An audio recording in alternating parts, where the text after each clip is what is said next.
lại một chú chim nhỏ sải cánh. Bạn ngắm nhìn đôi cánh ấy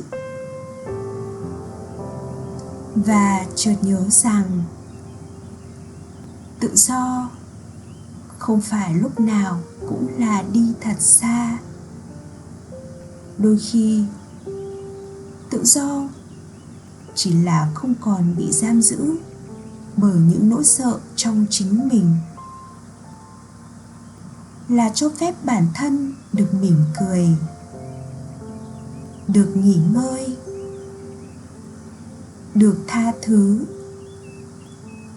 được sống chậm hơn một chút